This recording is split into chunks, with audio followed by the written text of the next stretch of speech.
Howdy, partners. Welcome to Pleasureology Island. I'm Free Thought Steve. Our motto here is, feeling good is the best revenge. Welcome back to the Pleasureology Island Sex Positive Psychology Seminar, also known as the Free Thought Pleasureology Project, the Pioneers of Pleasureology, the Pleasureology Overachievers Club, and of course, the League of Extraordinary Pleasureologists. Thanks for stopping by. Excuse me. I've been regaling you with tales of my early sexual development and focusing mostly on my sexual attraction to my mother, or rather my using of my mother in my masturbation fantasies when I first started masturbating, along with Gina, Lola, Brigida. And I also would like to give a nod to another lovely Hollywood actress, Jean Simmons, who co-starred with Kirk Douglas in Spartacus.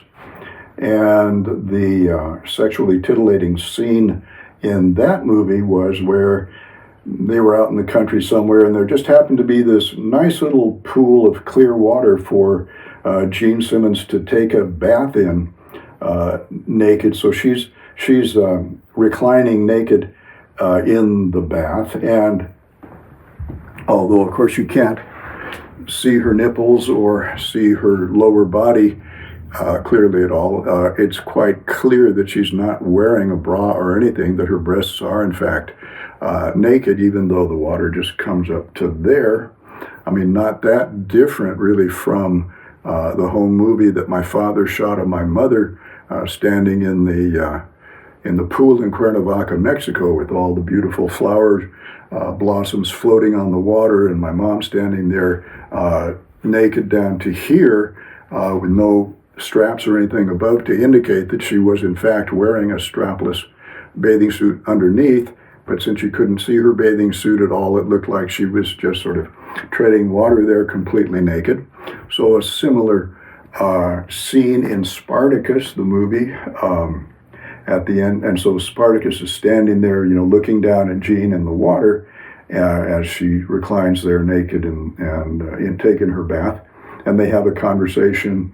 And then at the end of the conversation, she climbs out of the pool, and he covers her with his cloak. He wraps his cloak around her, so she kind of comes up out of the pool and slides inside his cloak or toga or whatever that he's wearing, and her head then pops out, and they're face to face, and they're naked, obviously, underneath the cloak. You can't see it, but you know that they're naked underneath the cloak, body to body. And so that was another scene from the movies that I got a lot of masturbation mileage out of during those early years of masturbation, when my emotional brain was responding to whatever sexual opportunities were there in the environment, the sexiest stimuli that were available to me at that time, ranging from pictures in my friend David's father's Encyclopedia Britannica of nude statues like Pauline Bonaparte or Venus de Milo. Got a lot of, actually we had a copy of the World Book, and even though the World Book didn't have quite as many nude statues in it as David's father's Encyclopedia Britannica, the World Book did have a nice picture of Venus de Milo. And so I got a lot of masturbation mileage out of that picture too. It's not hard to please the pubescent brain, adolescent brain, because our hormones have kicked on, and the hormones that have been produced by our sex organs, by the testes in the men and by ovaries in girls, testes in boys, those hormones come through the blood up to the brain, and the hormones act on the nerve cells in the brain so that the hormones have particular target cells that they act on. The cells have to have a receptor site. The nerve cells have to have a receptor site that will pick up the hormone as it's flowing through the bloodstream, and it will latch on to the surface of the nerve cell, and then that will send a message in to the DNA in the center of the nerve cell, and the DNA will start manufacturing different chemicals that actually change the structure and the nature of the nerve cells. And so what happens at puberty is that these sex hormones that were not circulating in the bloodstream at very high levels before that, all of a sudden around puberty, the testes and the ovaries start dumping a lot of hormones into the bloodstream that go up to the brain, and all these hormones have certain target cells in the emotional brain, and those target cells are the cells that form the sexual recognition and arousal circuits of the emotional brain. And what the hormones do is when they land on those nerve cells and send messages to the DNA causes those nerve cells to become more mature and to start functioning more and start firing more than they ever did before. Before that, they were sort of semi-dormant. But now, thanks to the hormones, those nerve cells become completely active, completely awake, and communicating with each other, sending a lot of nerve impulses throughout the nerve circuits for recognizing a sexy situation, and in response to that sexy situation, bringing about sexual arousal. Sexual arousal is an emotional response. It originates in the emotional brain.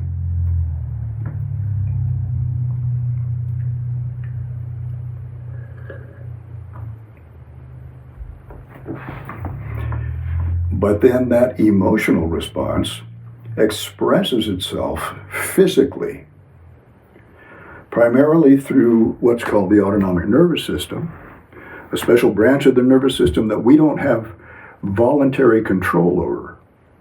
And that's the branch that makes our sex organs become sexually aroused. We can't just decide with our brain that we're going to get an orgasm, that we're going to get an erection, that we're going to get vaginal lubrication and a clitoral erection or anything like that. All of those are parts of the emotional response of sexual arousal. And we cannot bring about that emotional response just by telling it to happen, the same way that I could open my hand or close my hand. I can do that instantly because the part of the brain that controls my hand muscles is up in the voluntary part of the brain, way up in the top of the brain. It's actually up about there. That's the motor area that opens and closes my hand. But this is the emotional brain, and it sends nerve impulses down to the autonomic nervous system, but it will only do that when it senses an emotional situation that deserves a particular type of emotional response. You know, if we are hurt really badly, if we fall down and hurt ourselves, like when a little kid falls down and hurts himself, then the emotional brain says, this is a situation that deserves the emotional response of crying. When we hear something funny, our emotional brain says this is a situation that deserves the emotional response of laughter. And we laugh, but we don't laugh because we tell ourselves to laugh. A genuine laugh is always a spontaneous response to the situation, to the joke that is told, or whatever it is we're looking at. If it happens to be funny, if we're looking at America's Funniest Home Videos, and some guy is skateboarding, and the skateboard flips up and hits him in the crotch, and he bends over in agony. That is a situation that my emotional brain finds hilarious and cannot help laughing at. Even though I feel sad for the poor guy who's just been clonked in the balls, nevertheless, something about my emotional brain finds that hilarious, and I spontaneously laugh. It's not like I can sit here and make myself think about that and laugh even, you know. It would be forced laughter. It would be false laughter. So same thing with sexual arousal. Sexual arousal is a spontaneous response of our emotional brain to a situation which matches the sexiness recognition centers in our emotional brain. Those recognition centers have certain criteria for finding something sexy, for finding a situation sexy. Just like the laughter recognition centers in our brain have certain criteria for finding a situation funny. And those criteria are more or less built in to our emotional brain. They are influenced by all the emotional learning that we do during our lives, but nevertheless, the response that they make, their decision to find a situation funny or to find a situation sexy, that decision is made by the emotional brain. It's not made by our intellectual brain. We cannot voluntarily say, oh, this is a sexy situation, or this is a funny situation, and therefore I'm going to get an erection or I'm going to laugh. No, it's the emotional brain that makes that decision. And when the emotional brain activates our sexual arousal circuits, then it sends nerve impulses down to our sex organs. The blood vessels leading to the sex organs open up wide. The heart pumps faster. The autonomic nervous system makes the heart pump a little faster. The heart pumps the blood through those wide open blood vessels into the sex organs.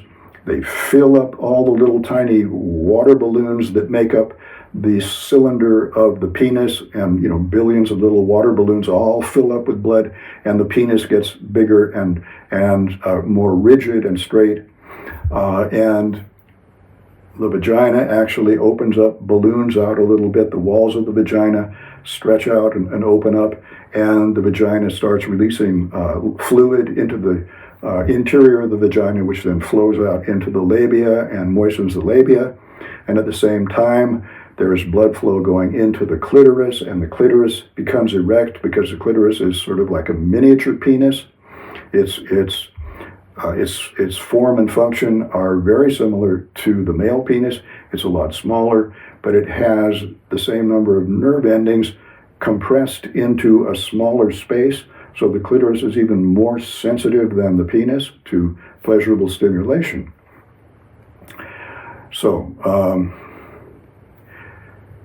I've been discussing the fact that every teenage, every pubescent emotional brain, because it's under the influence of the hormones that makes the sexual response circuits very active in the emotional brain, every emotional brain is on the lookout for sexy stimulation when we are at the age of puberty and following then. But particularly then, our emotional brain has become sensitive to sexy situations in a way that it wasn't quite so sensitive before. Now, all of a sudden, it's paying a lot more attention to sexy stimuli, and we're becoming sexually aroused on a regular basis quite spontaneously. And so that's what was happening with me. And I was having fantasies using, whatever sexual stimuli were available to me in the summer of 1960. In the days when there was no nudity in films at all. You could get close to it. They were playing with it, trying to get as close to nakedness as they could in the early 1960s. But it wasn't until about 1968, when the movie rating system was set up, that you could have R-rated movies that would actually show nudity, and X-rated movies that would show even more nudity. And then a few years later, along came triple X-rated movies in the porn theaters, where you could see full-on sex, but that didn't really become popular or available until about 1974. So I hit puberty in 1960, when the available sexual stimuli were very few, and they were, of course, almost all virtual sexual stimuli. That is, they were all media sexual stimuli. And of course, that's what we have an abundance of today in 2025 when I'm recording this. Now there's an abundance of sexually stimulating material on the internet, on all the TV stations and so forth. You can find nudity, everywhere. And so a person today has a lot wider range of sexual stimuli to turn on their emotional brain than I did back in 1960.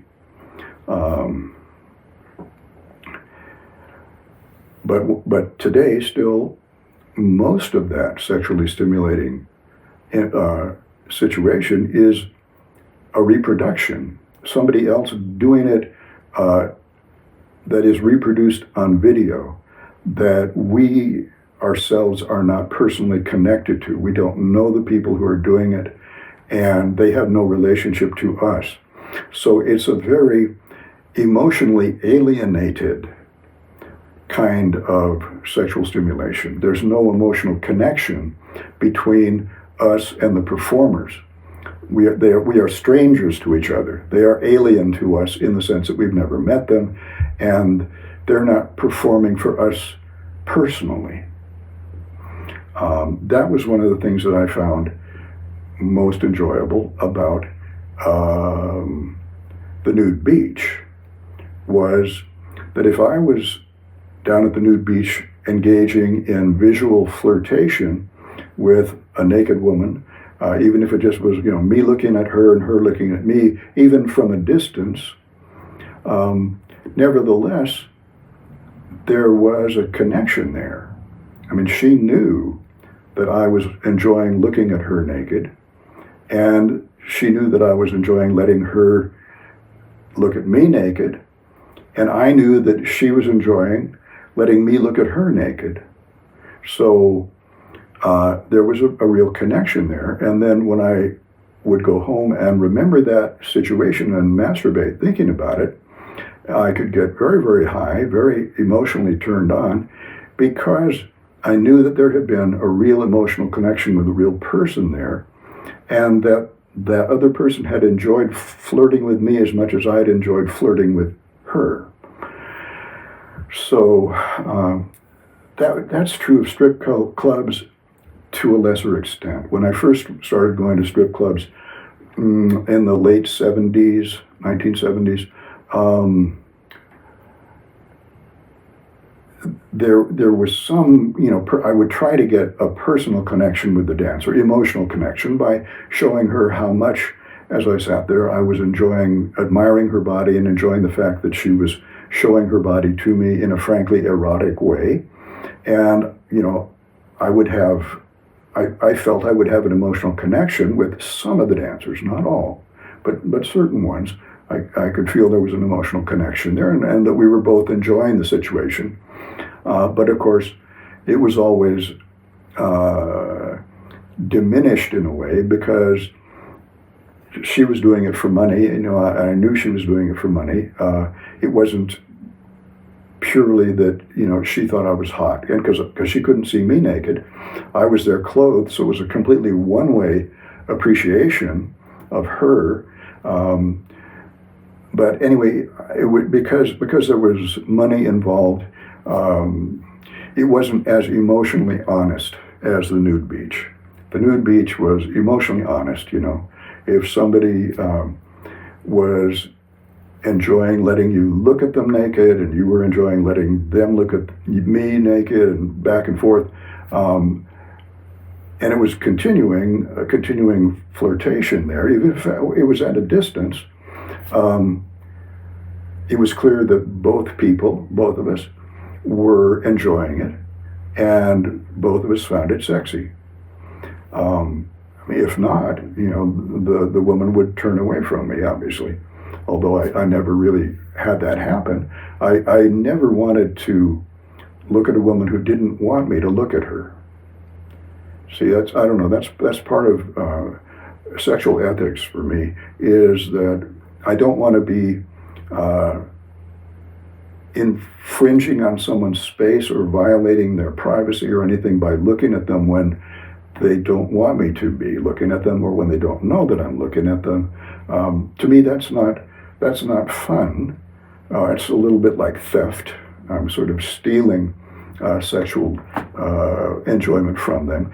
But it's mainly that, it's not just that that's a little bit unethical to do that. It's mainly that it's only fully arousing to me if I know that the woman is enjoying showing her body to me and is enjoying the fact that I am getting turned on by looking at her body.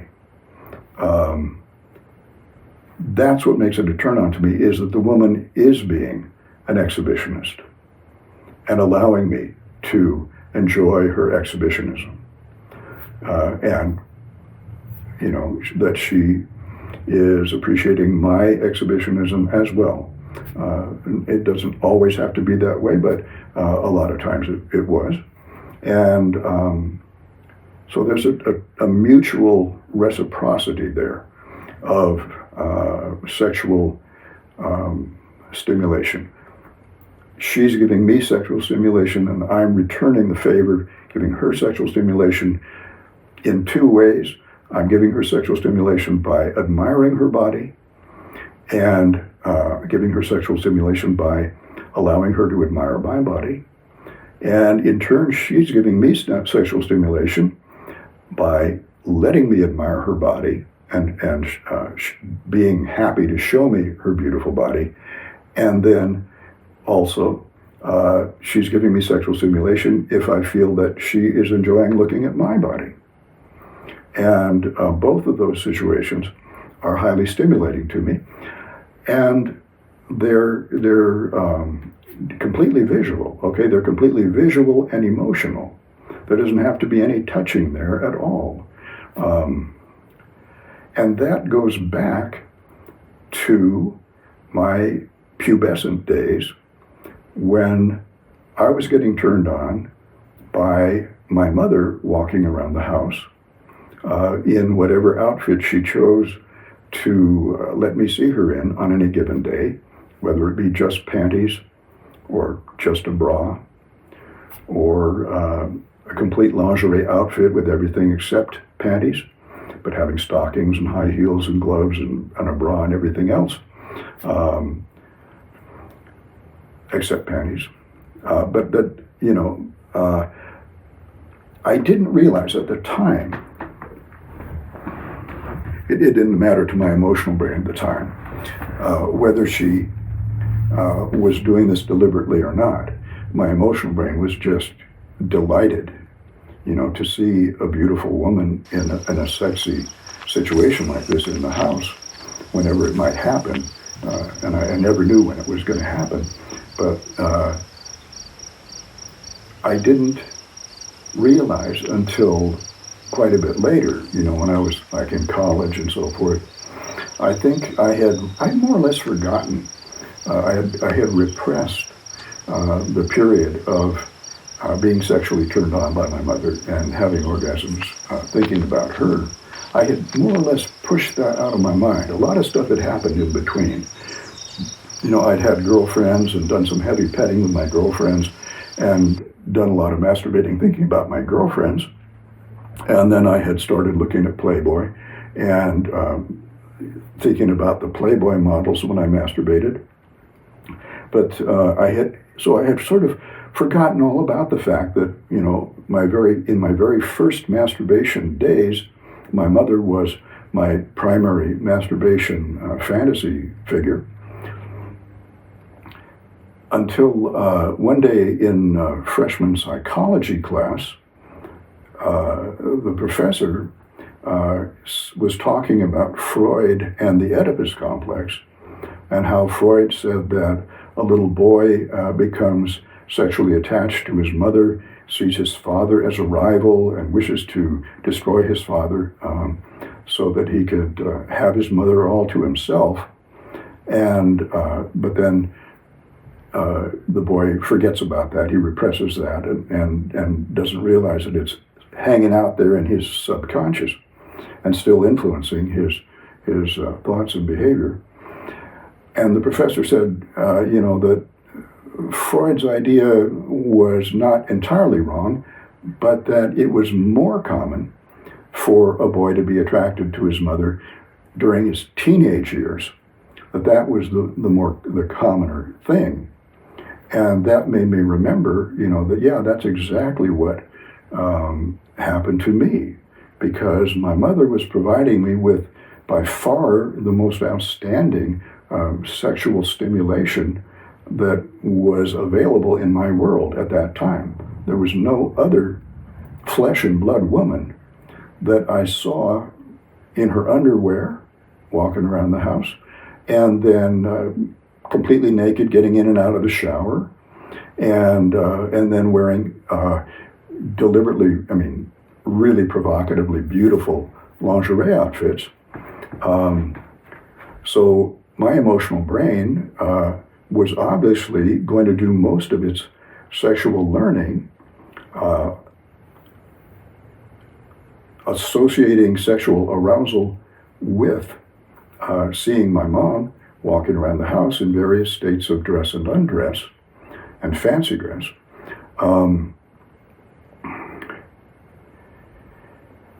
And so that's the type of situation that my emotional brain learned to get turned on by right from the start. And so that's why voyeurism and exhibitionism have always been strong elements for me, even though I didn't get a chance to be an exhibitionist with my mother. It was all just one way. She got to be the exhibitionist, I got to be the voyeur, and that was it.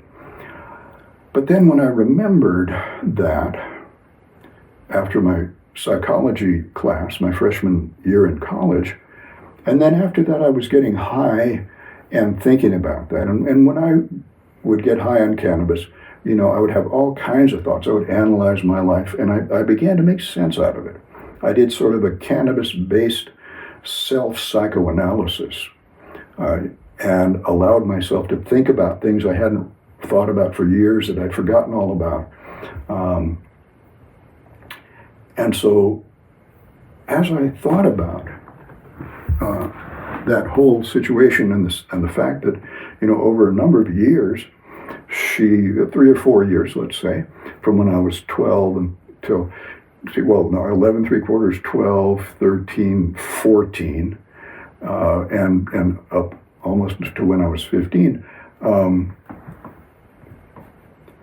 that I saw her, repeatedly in very sexy situations, and it wasn't like she was hiding it. And I thought back to it, and I said, actually, no, she wasn't just not hiding the fact that she was not fully dressed. She had deliberately chosen that. She was deliberately turning me on. I think I realized this when I was reading a book called Life Against Death by Norman O. Brown, a philosopher who was using Freud and Freud's theory that human sexuality is polymorphously diverse, that human sexuality is not simply channeled into penis-vagina sex, but that it flows out into all other kinds of sexual activity that we can imagine. So it's polymorphous, it has many shapes, and it's diverse.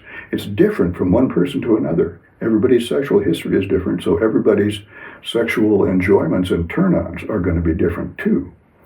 And so anyway, that book kind of really opened me up, to become more liberal in my thinking about sexuality. And I thought back and I said,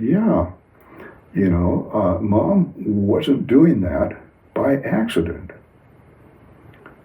She was doing that because she enjoyed showing her body to me. And she would do it when it was just her and me in the house. My dad was 4.5 hours away at his church out in the desert, where he was the temporary pastor of the church. And my brother was playing with his friend next door and gone all afternoon.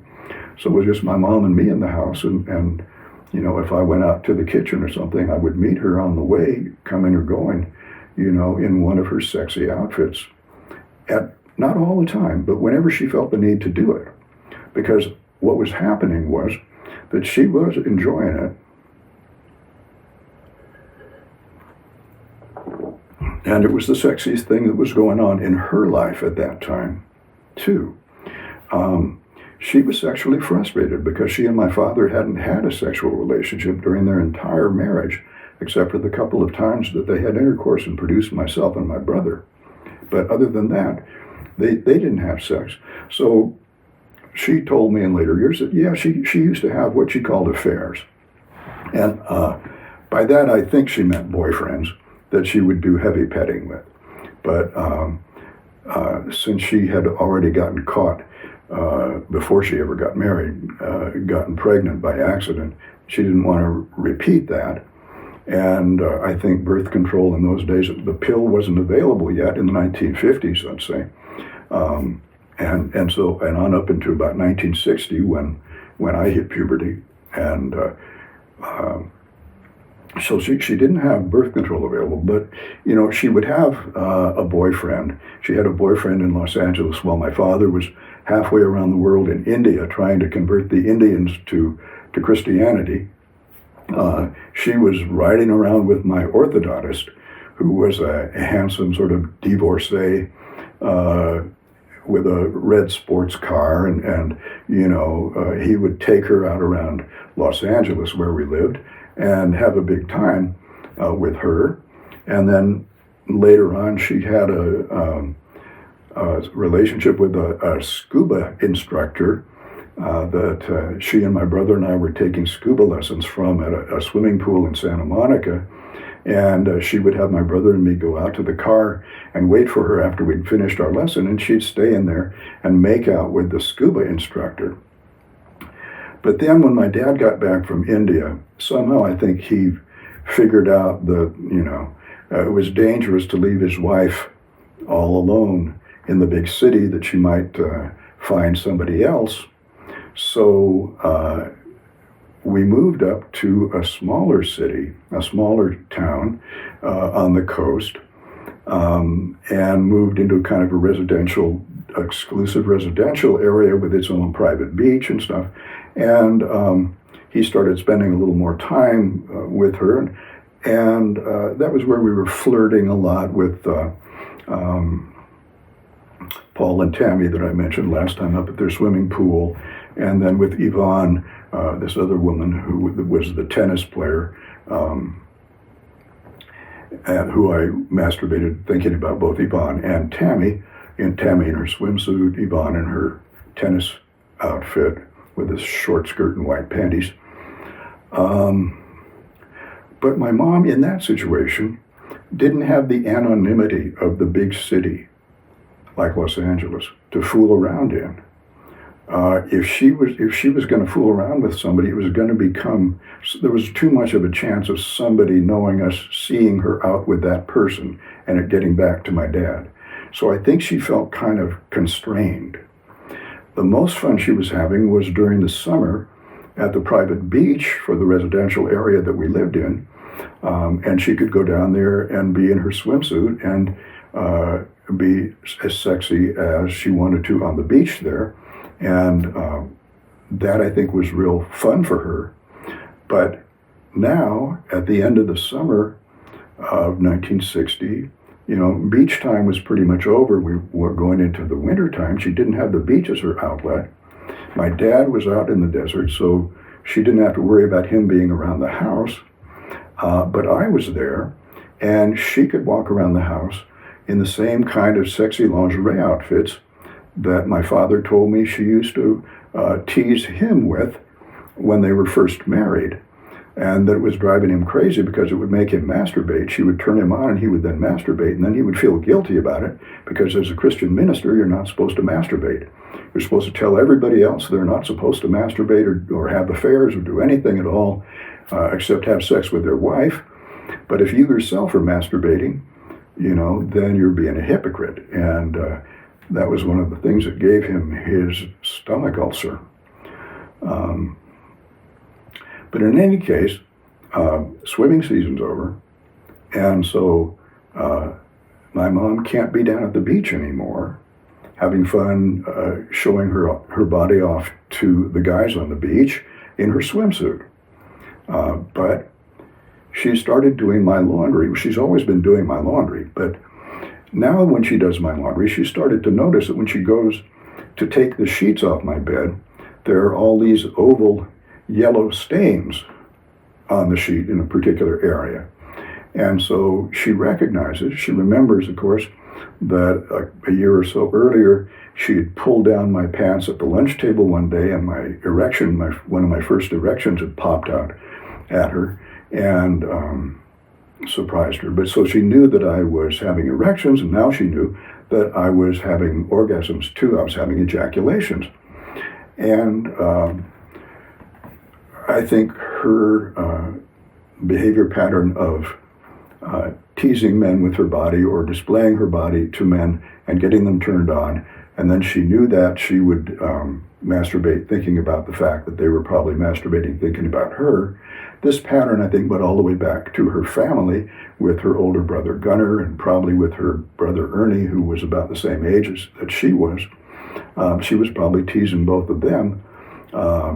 She was probably teasing Dick too, but he was kind of more retired and shy. I don't think that she was teasing him as much as she probably was Gunnar and Ernie, her other two brothers.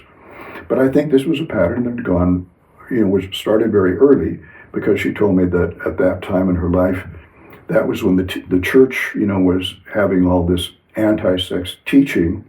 And at that point, she said she realized she disagreed with the church about sex.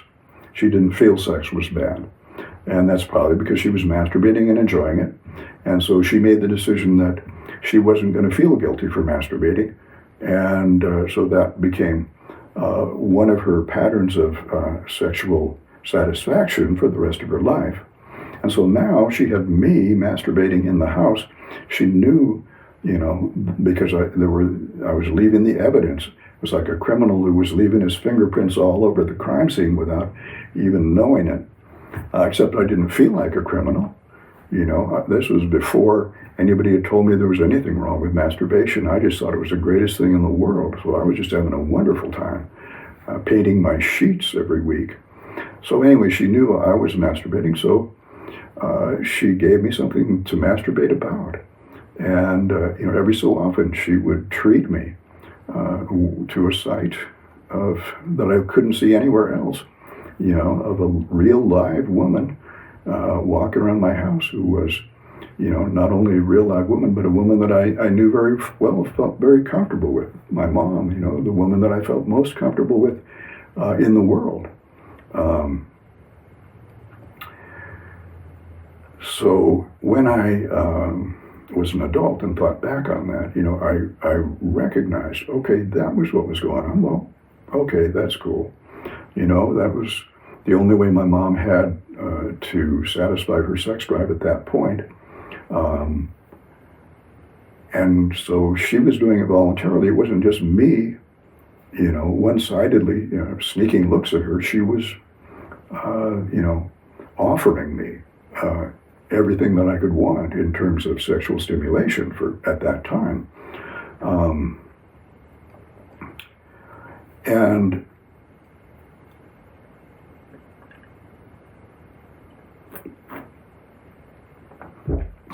I had by that time been reading, I started reading Wilhelm Reich, and when I read Wilhelm Reich, and he said, the sex drive is a natural biological drive that's built into our brain, built into our body, and it's crazy for us to put ourselves at war with our own natural drives. We should learn how to satisfy our natural drives as fully as possible. And that made so much sense to me. It's like, if I'm hungry, I eat. It's that simple. And so if I'm horny, I should give myself an orgasm. And so that got me over a lot of my masturbation guilt. And then it was some years later Actually, when I was in my early 30s, about 30, that I decided to do an experiment and not masturbate for a while and see what happened. And so what happened was I started writing, writing porn scripts, porn movie scripts, because I knew I could write much better porn movie script than the movies I've been watching, because the movies I was watching would always skip over the good parts. They would go, people would be fully clothed, these two people would get together, they'd be fully clothed, and then they would quickly whip off their clothes and jump into bed and start fucking. And they would miss all what to me would be the fun thing to watch in the movie, which was the woman undressing slowly and displaying her body to the man. And so when I wrote my porn script, that was definitely an element there. I was having the actresses become unclothed little by little. I was building up a lot of visual tension back and forth between the men and the women in the porn movie. I think there were 3 people in one script, and then there were 2 people in another script. But at the same time that I was doing this, and I was getting high and enjoying writing these porn things, and my exhibitionistic tendencies resurfaced at that point. And I suddenly remembered how fun I used to find it to imagine I was exhibiting my erect penis to women. And so I had this fantasy of being a male stripper at that point. And this was, I don't know whether male strip clubs had even really, this was the early 80s, whether they'd really gotten in vogue by that time. But I had my own version of it, and I visualized standing naked at the front of the stage with an erection, with holding my two fingers under my erect penis and just holding it out there to show to the women who were sitting in the front row there, and they were all dressed really classy. They had nylons on and skirts, and they would sort of pull up their skirts to show me their legs while I was dancing, so that I, would be turned on by them, and then I would have an orgasm just standing there watching them. So that my exhibitionism resurfaced into my consciousness. I'd forgotten about it for years, but I recovered my exhibitionism because I had stopped masturbating and I built up so much sexual drive energy. And then I got high and I was writing these porn scripts, and so it got me back in touch with my original exhibitionistic impulses, which, as you know, went right back to when I was 3.5 years old, naked in the bathtub with my mother. And after she was so kindly showing me her breasts, after bath after bath after bath, showing me her breasts every time, I thought, well, I should return the favor and show her my penis. And so, and then also when I was crossing the ocean liner, crossing the Pacific on an ocean liner, and they were going to have the fancy dress ball, and I had this idea, the great costume to wear would be nothing but a belt. Just wear the belt as my fancy dress. And that got me high for days, imagining that.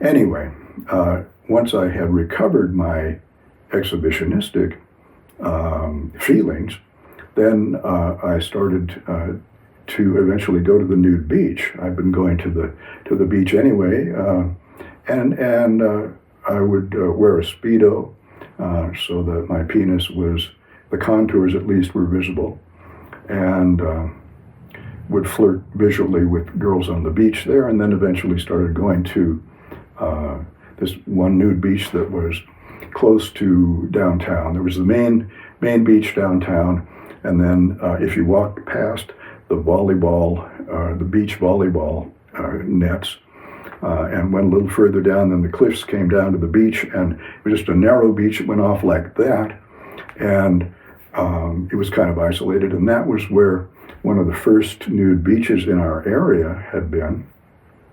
That had started way back in around 1970, 71, maybe even earlier. I don't know. But now it was early 1980s, and so I walked down there one day, and I met a woman walking down the beach. We were both going in the same direction. We started talking. She was a pleasant-looking woman, about my age, maybe a few years older, in her mid-30s, I suppose, wearing sweatpants and a sweatshirt. And so we walked down to the nude part of the beach, and I said, I was thinking about taking my clothes off here, and she said, well, go right ahead. And I said, you don't want to also? She said, no, that's all right, I'm fine. So she sat on the beach there, and I took off my clothes, and I went down into the water, and it was fairly cold water, but the waves were not very big, and they were, barely, when even a wave came, it just barely come up to my waist. And so I got out there into the water, and I was standing there, and the water was, maybe around the level of my knees or a little bit lower, depending, it would come up and down a little bit. And so I just turned around to see her. Now, I think we had gotten high, smoked a joint on the beach before I came out and did that, or else I was already high. I don't remember which. But in any case, I was high, and I turned around, and she was sitting there on the beach looking at me, and I was showing her my naked body. And I thought, wow, finally, this is what I wanted to do ever since I was 3.5 years old. I'm finally getting to show off my body to a woman, and so I felt this glow of sexual arousal sort of fill my whole body from head to toe. I was just sort of standing there glowing, and I was standing there like pretending I was just a naked statue. And she was looking at me, and I thought, this is so much fun. And then I see this couple come down the beach. I think they were jogging, a man and a woman jogging, and they looked at me, and then they sort of were talking to each other and laughing. And after they went by, I saw the woman that had been watching me stand up in her sweatpants. She didn't take off her clothes, and she just waded out in the water to me. So she was standing up with the water coming halfway up her legs in her sweatpants, and she was all excited. She said, you realize you're standing there with an erection? And I didn't. I had no idea that I had an erection. I was just so filled with sort of an emotional euphoria. I was almost sort of floating because I was so turned on, but I hadn't even noticed that my penis had gotten completely erect. But that's how strong my exhibitionistic enjoyment was once I got back in touch with it. So we went back to the beach and had a pleasant time there. She didn't take off her sweats, but I sat on the beach behind her and wrapped my legs around the sides of her body and hugged her from behind, and she had very nice ample breasts. And so I was holding her breasts and kind of nuzzling my head alongside her, and my erection was pressed into her back, the back of her sweatpants and her sweatshirt. And all of a sudden I realized I was going to come, and there was nothing I could do about it. And I said, I'm going to come. I wanted to warn her so that she could get away and wouldn't get my semen on her sweatpants. But she didn't care. That's fine, she said, and sort of leaned back into me. And so pretty soon my penis started pumping out semen onto the back of her sweatshirt and so forth. And she leaned forward then and reached around and pulled the semen down off her sweatshirt onto her bare back and sort of rubbed it into her skin, and she really enjoyed it, and we both did. We had a great time, and we agreed to never see each other again. We thought that was just a perfect encounter, and we were very happy with that. And we just left it at that, a nice memory to each of us enjoy separately having solo sex. And so that was the beginning. That was the first time I ever went to a nude beach, that was a good start, and it just got better from there. But anyway, I will tell you a little bit more about that next time. What I wanted to basically say was that since we live in a society where our sexual opportunities are quite limited compared with what they would be in some other, in a primitive human society, we all have specific types of turn-ons that are related to the specific types of experiences we had, particularly during our critical period of sexual learning around puberty and the years after puberty. But then, of course, we can add on to that all through our life, because as I recovered my exhibitionistic tendencies and then had opportunities to be an exhibitionist at the nude beach to some extent after that. I mean, I wasn't always walking around with a heart on, because that's not nude beach etiquette. Nude beach etiquette is to pretend like we're only down here because it's more natural to be at the beach without any clothes on. We're not here because it's sexier. That's the fiction that is maintained. And so a guy's not supposed to walk around with a heart on, just deliberately showing it to women there. And so I never did that.